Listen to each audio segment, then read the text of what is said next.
Hello बच्चों everyone. तो कैसे हैं आप सभी। उम्मीद करता हूं कि आप सभी बहुत अच्छे होंगे और मन लगाकर पढ़ते होंगे। बच्चे, आज हमको जानना है कि साइंस के बारे में, कि साइंस क्या होता है। तो उससे पहले हम कुछ महत्वपूर्ण बातें ये जानेंगे कि साइंस के कितने भाग में बांटा गया है, साइंस की उत्पत्ति कैसे हुई है, कहाँ से हुई है। तो चलिए हम लोग आज जानते हैं। साइंस में भौतिकी के बारे में जानेंगे, जो सबसे पहला चैप्टर है प्रकाश का परावर्तन। तो चलिए सबसे पहले ध्यान देते हैं कि साइंस साइंस जो है बच्चों सेंटिया शब्द से बना है, जिसका अर्थ होता है जानना, जिसका अर्थ होता है जानना। अब बात आती है कि साइंस का हिंदी विज्ञान होता है। अब विज्ञान कैसे बना है, तो विज्ञान जो है दो शब्दों के मेल से बना है बच्चों, ध्यान देंगे। का है बी जोर ज्ञान। अब बात आती है कि विज्ञान से क्या होता है, बी से। तो बी का मतलब होता है बच्चों विशेष। क्या होता है? विशेष। और ज्ञान का तो आप लोग जानते ही हैं, ज्ञान का ज्ञान ही होता है, अर्थात विशेष ज्ञान। तो विज्ञान में हम लोग विशेष ज्ञान के बारे में जानकारी प्राप्त करते हैं। तो चलिए अब देखते हैं हम लोग कि विज्ञान के कितने कॉलम में बांटे गए हैं साइंस को। देखिए यहाँ SCIENCE साइंस। साइंस के बच्चों जो है तीन महत्वपूर्ण तीन भागों में बांटा गया है, तीन कॉलम में है। एक आपका है फिजिक्स, एक आपका है फिजिक्स PHYSIECS फिजिक्स। इसका हिंदी होता है भौतिकी। भौतिकी। नंबर 2 में है बच्चे केमिस्ट्री। केमिस्ट्री, इसको हिंदी में हम लोग बोलते हैं रसायन शास्त्र। क्या बोलते हैं बच्चों? रसायन शास्त्र। चलिए नंबर 3 में हम लोग हैं जीव विज्ञान, इसको बोलते हैं बायोलॉजी, BIOLOGY। इसको हम लोग बोलते हैं हिंदी में बच्चों जीव विज्ञान। चलिए तो आज हम लोग इन तीनों टॉपिक पे बात करते हैं कि अब तो जानते हैं साइंस की जो उत्पत्ति है सेंटिया शब्द से हुई है, जिसका अर्थ ही होता है जानना। ठीक है बच्चों, आगे को बढ़ते हैं। विज्ञान। विज्ञान जो है दो शब्दों से बने हैं, एक बी और जोर विज्ञान से। बी से होता है विशेष, अर्थात हम लोग विज्ञान में विशेष ज्ञान के बारे में जानकारी प्राप्त करते हैं, जानते हैं। अब विज्ञान के कितने कॉलम में बांटे गए हैं, तो विज्ञान के जो है 3 कॉलम में बांटे गए हैं। नंबर एक है आपको फिजिक्स भौतिकी, नंबर 2 में केमिस्ट्री, नंबर 3 में बायोलॉजी। चलिए अब लोगों आगे तक जानते हैं कि तो भौतिकी है। तो भौतिकी के बारे में हम आज लोग जानेंगे कि भौतिकी क्या है, कैसे है, इसकी उत्पत्ति कैसे हुई है, कहाँ से आई है। चलिए ध्यान देते आगे। सबसे पहला महत्वपूर्ण बात है बच्चों कि फिजिक्स की उत्पत्ति।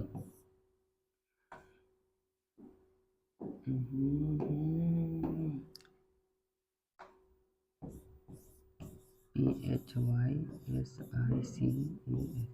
फिजिक्स शब्द, फिजिक्स जो शब्द है वह ग्रीक भाषा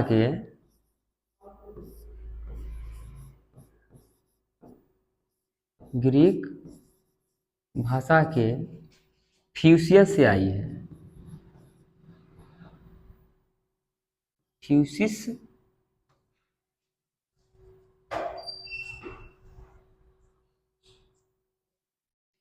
फ्यूसिस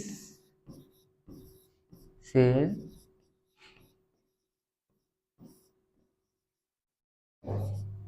आई है, या आप कह सकते हैं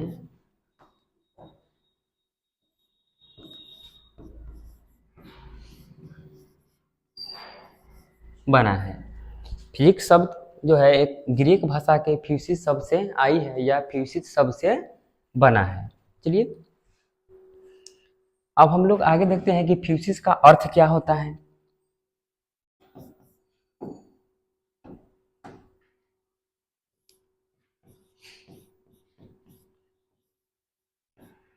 फ्यूसिस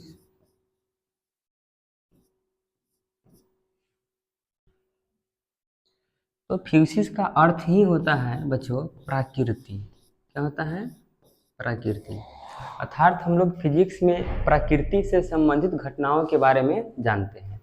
अर्थात फिजिक्स में हम लोग जो है प्रकृति से संबंधित घटनाओं का अध्ययन करेंगे। चलिए आगे हम लोग देखते हैं।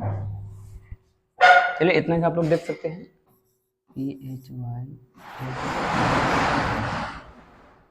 फिजिक्स में हम लोग प्रकृति से संबंधित हम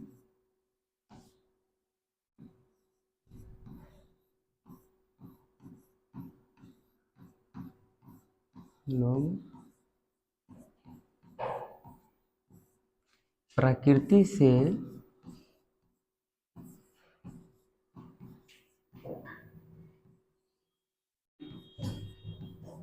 संबंधित घटना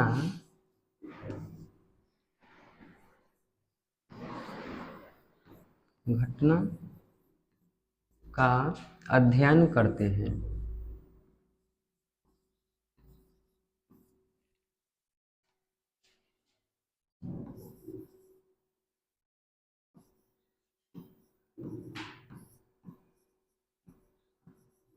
चलिए बच्चों ध्यान देंगे कि फिजिक्स में हम लोग जो है प्रकृति से संबंधित घटना का अध्ययन करते हैं, या आप कह सकते हैं कि फिजिक्स में हम लोग प्रकृति से संबंधित घटनाओं के बारे में जानते हैं, अर्थात प्रकृति की चीज़ों के बारे में हम लोग जानते हैं फिजिक्स में। अब आगे आती है कि फिजिक्स की उत्पत्ति किससे हुई है। चलिए तो ध्यान देते हैं हम लोग फादर्स ऑफ फिजिक्स।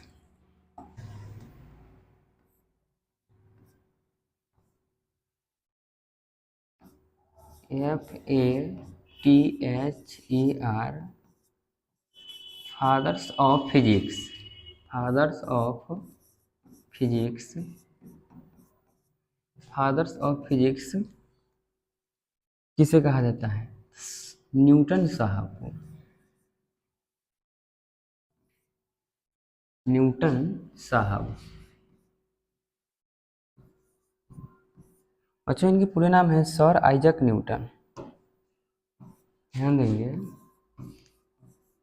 सर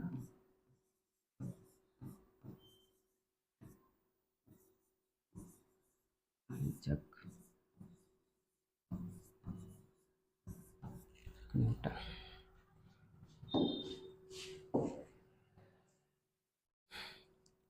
चलिए अब हम इसके बाद देखते हैं कि प्रकाश का प्रवर्तन के बारे में अब हम लोग यहाँ से चर्चा करते हैं। चलिए, क्योंकि मुझे कुछ हमें चैप्टर स्टार्ट करने से पहले जो हमें कुछ उसके महत्वपूर्ण बातों की जानकारी होना जरूरी था। चलिए तो हम लोग छोटे मोटे बात जो भी थे महत्वपूर्ण बातें उन्होंने मैं पाठ चैप्टर स्टार्ट करने से पहले हम जान लिया। अब हम लोग बात करते हैं कि प्रकाश का प्रवर्तन क्या होता है, किसे कहते हैं, कैसे होता है। चलिए ध्यान देते हैं।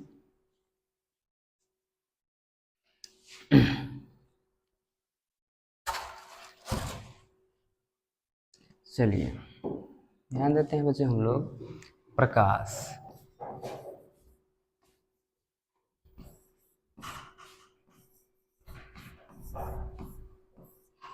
प्रकाश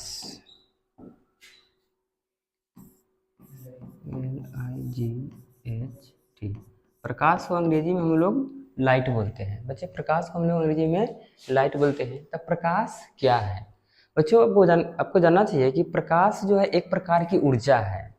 प्रकाश एक प्रकार की ऊर्जा है जिसकी सहायता से हम किसी भी वस्तु को देख पाते हैं। क्योंकि हमारा आंखों का अपना कोई प्रकाश नहीं होता है, हम प्रकाश के माध्यम से ही किसी वस्तु को देख पाते हैं।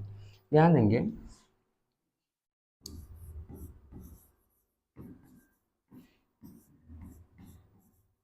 प्रकाश एक ऊर्जा है, एक ऊर्जा है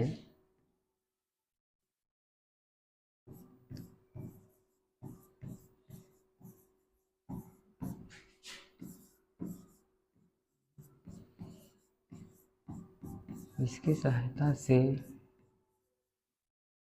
हम किसी वस्तु को देख पाते हैं।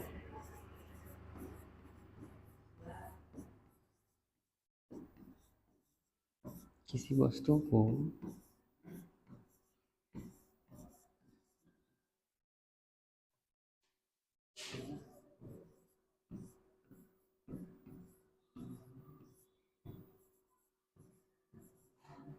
ध्यान दें बच्चों कि प्रकाश एक प्रकार की ऊर्जा है जिसकी सहायता से हम किसी वस्तु को देख पाते हैं।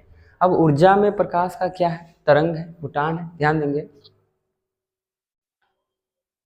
ऊर्जा के रूप में प्रकाश क्या क्या है? तो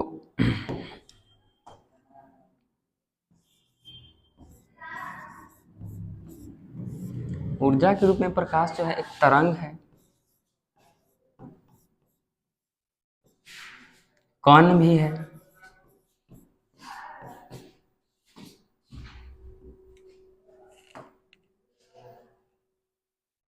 कण है। तरंग को हम लोग बोलते हैं विद्युतीय चुंबकीय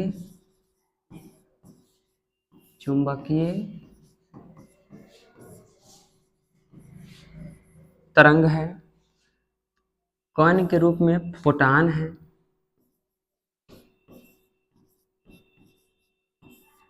ऊर्जा कण के रूप में फोटान है। चलिए बच्चों हम लोग आगे और बढ़ते हैं कि किरण किसे कहते हैं? किरण अंग्रेजी में हम लोग बोलते हैं इसे रे। किरण क्या है लेंगे तो प्रकाश जिस पथ पे चलती है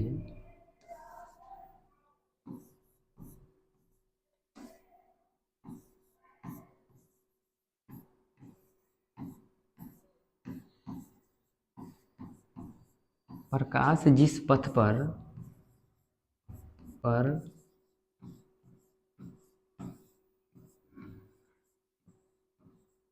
चलती है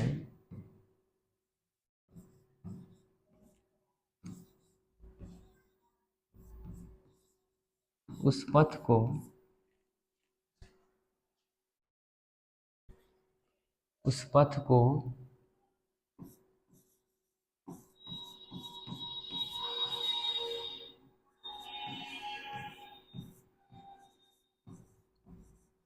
चलिए जो ध्यान देंगे कि किरण किसे कहते हैं तो प्रकाश जिस पथ पर चलती है उस पथ को ही हम लोग किरण कहते हैं। अर्थात जो रास्ता है ना, तो प्रकाश जिस रास्ते पे चलती है उस रास्ते को ही हम किरण कहते हैं। अब एक बात और है बच्चों कि प्रकाश हमेशा किस रास्ते पे चलती है? तो प्रकाश की जो किरण है हमेशा सीधी रेखा में चलती है। प्रकाश की किरण हमेशा सीधी रेखा में चलती है। ध्यान देते हैं,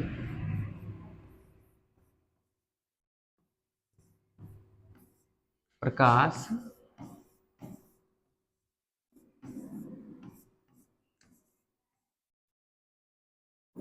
सीधी रेखा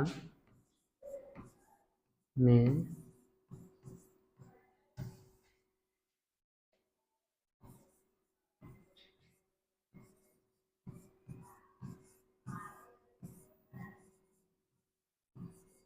सीधी रेखा में चलती है।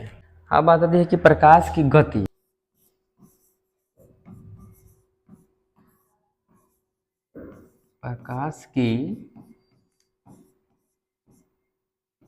प्रकाश की गति ध्यान देंगे कि प्रकाश की गति सबसे अधिक होती है निर्वात में।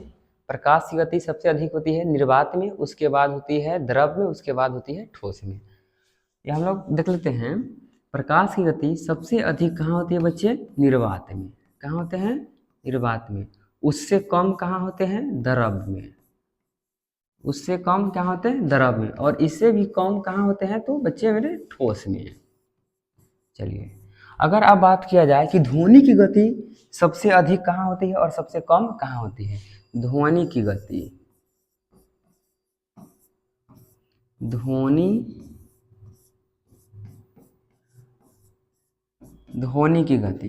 तो ध्वनि की गति इसका अपोजिट होता है, सबसे ज़्यादा होता है ठोस में। कहाँ होता है बच्चे? ठोस में। और इससे कम होता है द्रव में। कहाँ होता है? द्रव में। और इससे भी कम की बात किया जाए तो सबसे कम होता है ध्वनि की गति निर्वात में। चलिए ध्वनि की गति सबसे कम होती है निर्वात में और उससे अधिक होती है द्रव में और उससे भी अधिक होती है ठोस में। अगर बात की जाए कि प्रकाश की गति सबसे अधिक कहाँ होती है, तो प्रकाश की गति सबसे अधिक होती है आपको निर्वात में होती है, उससे कम होती है द्रव में और उससे भी कम की बात किया जाए तो होती है ठोस में। चलिए निर्वात में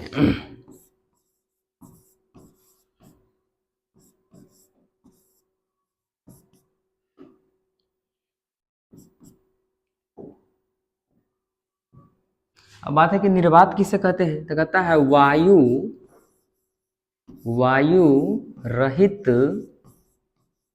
रहित स्थान को, वायु रहित स्थान को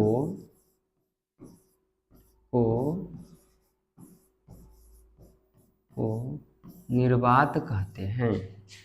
क्या कहते हैं बच्चे मेरे, निर्वात कहते हैं।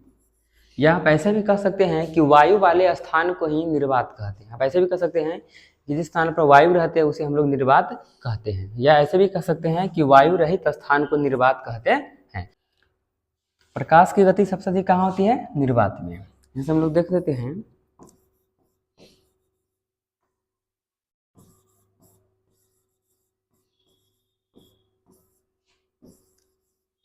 प्रकाश की गति सबसे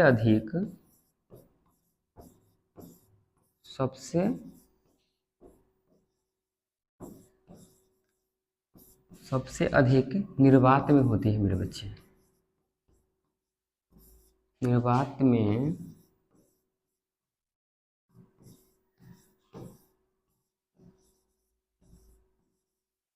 प्रकाश की गति सबसे अधिक निर्वात में होती है। कितनी रहती है, देख लीजिए,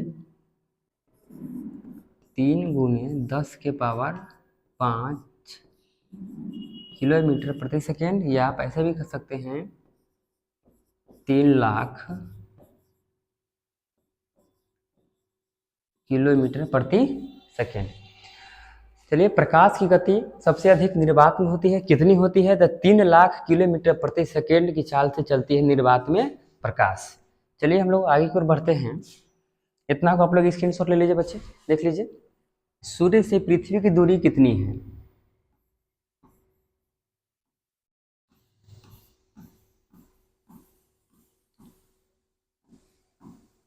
सूर्य से पृथ्वी की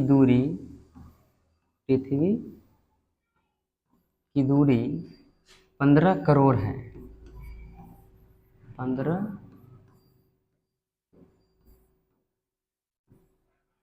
15 करोड़ है। सूर्य की प्रकाश को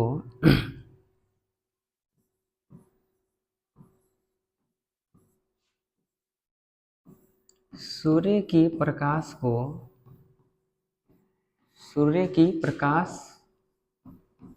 को पृथ्वी तक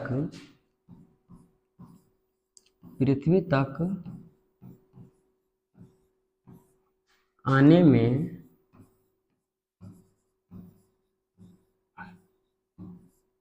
8 मिनट 16 सेकेंड। या आपको कहीं कहीं देखेंगे बच्चे, या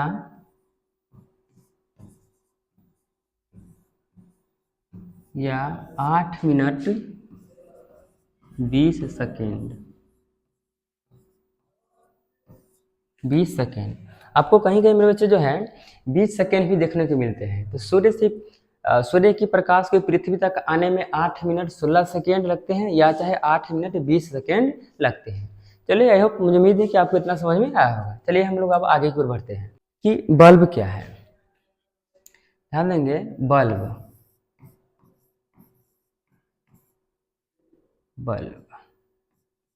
विद्युत को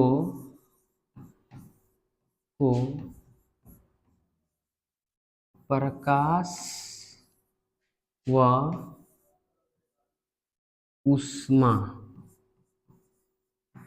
ऊष्मा में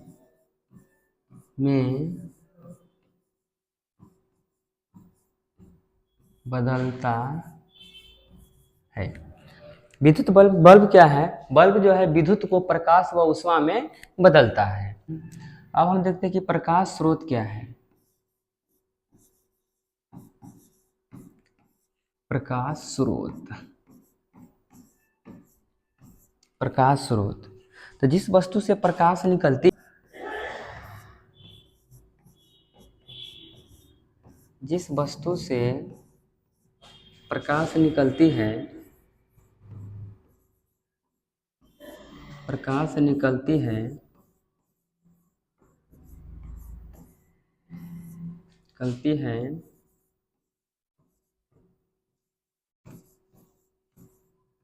उसे प्रकाश का स्रोत कहते हैं।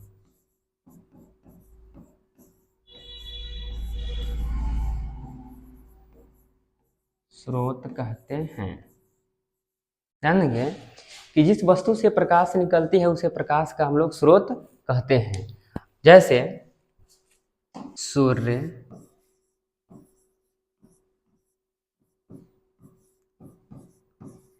तारे,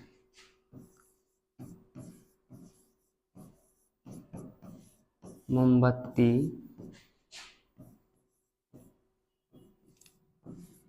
लालटेन, ट्यूबलाइट,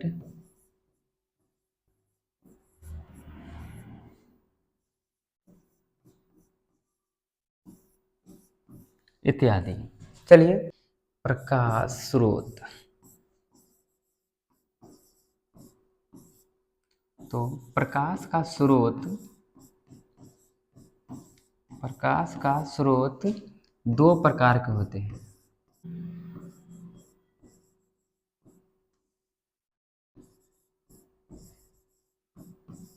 दो प्रकार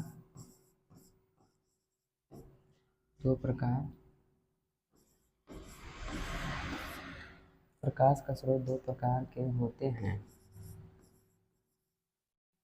एक है मेरे बच्चे, प्रकाश स्रोत दो प्रकार के होते हैं। एक प्राकृतिक स्रोत होते हैं, एक मानव निर्मित स्रोत होते हैं। ध्यान देंगे मेरे बच्चे, एक होते हैं आपको प्राकृतिक स्रोत, नंबर एक।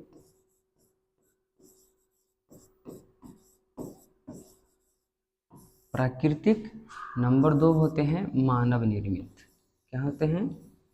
मानव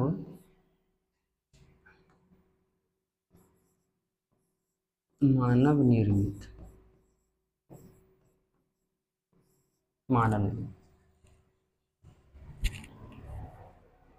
चलिए ध्यान देते हैं कि प्रकाश स्रोत कितने प्रकार के होते हैं। तो प्रकाश स्रोत मुख्यतः दो प्रकार के होते हैं, एक प्राकृतिक होते हैं और एक मानव निर्मित होते हैं। ठीक है, तो ध्यान देंगे, नंबर एक प्राकृतिक हो गए, नंबर दो मानव निर्मित हो गए। अब हम प्राकृतिक किसे कहते हैं, प्राकृतिक स्रोत किसे कहते हैं और मानव निर्मित स्रोत किसे कहते हैं, हम इनके बारे में देखेंगे। चलिए, नंबर एक,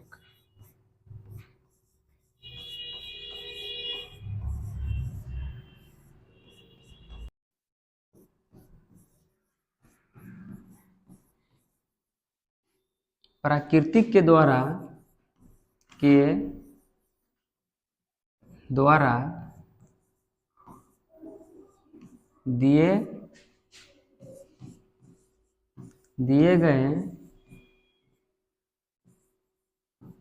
दिए गए प्रकाश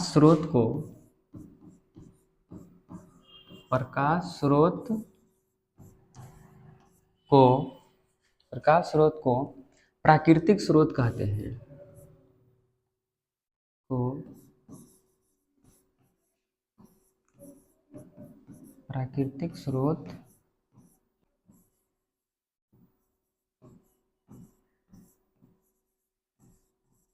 कहते हैं। जैसे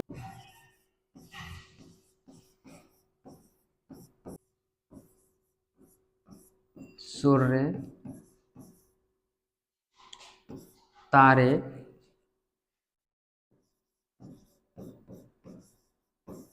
इत्यादि।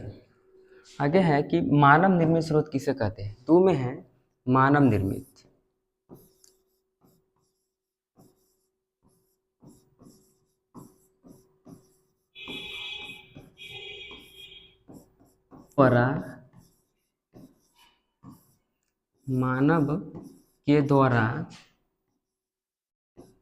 मानव के द्वारा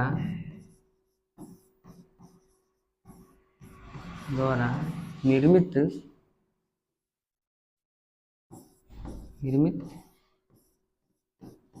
किए गए स्रोत को स्रोत को स्रोत को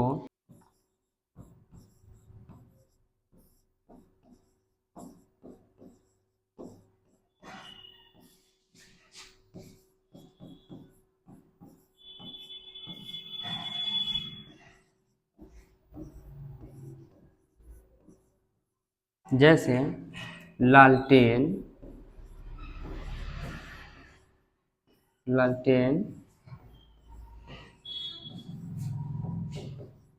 मोमबत्ती, बिजली का बल्ब, ट्यूबलाइट इत्यादि। ध्यान देंगे कि मानव निर्मित स्रोत किसे कहते हैं। तो मानव के द्वारा निर्मित किए गए स्रोत को मानव निर्मित स्रोत कहते हैं। जैसे लालटेन, मोमबत्ती, बिजली का जलता हुआ बल्ब, ट्यूबलाइट इत्यादि सारे मानव द्वारा रचे जाते हैं अर्थात बनाए जाते हैं। ध्यान देंगे बच्चों कि आगे आप लोग चलते हैं। आई होप, मुझे उम्मीद है कि इतना आप लोगों को समझ में आया होगा। चलिए इतना को आप लोग स्क्रीनशॉट ले सकते हैं।